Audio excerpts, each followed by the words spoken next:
In today's video, I'm going to teach you how to change Outlook password.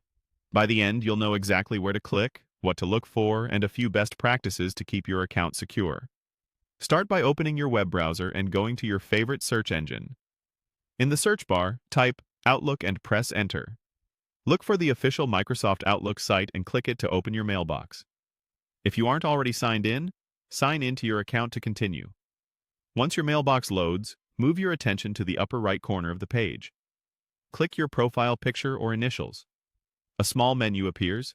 Choose My Profile to open your Microsoft account settings in a new tab. This area is where you manage personal details, devices, subscriptions, and most importantly, your security. On the account page, locate the security section. If it's collapsed, click the security drop-down to expand it. From there, select additional security options. Depending on your account and recent activity, Microsoft may ask you to verify your identity. If prompted, follow the on-screen verification steps so you can continue. Within the security options, find the Change Password area and click Change. You'll see fields to enter and confirm your new password. Before you type, a quick tip. Choose a strong password you haven't used elsewhere.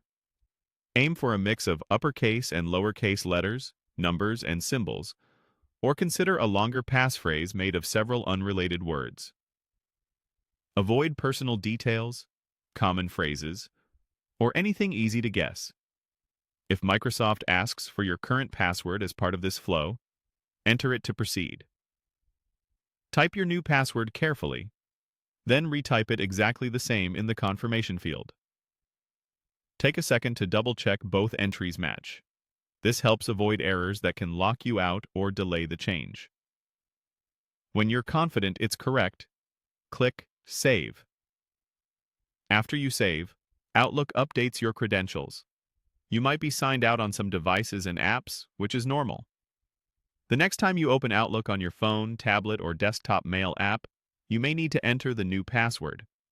It's also a good idea to update any password managers or browser autofill entries so they reflect the change.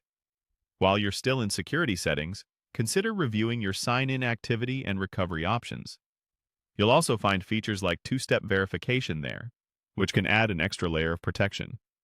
That's it. Your Outlook password is now changed. Thanks for watching, and stay secure online.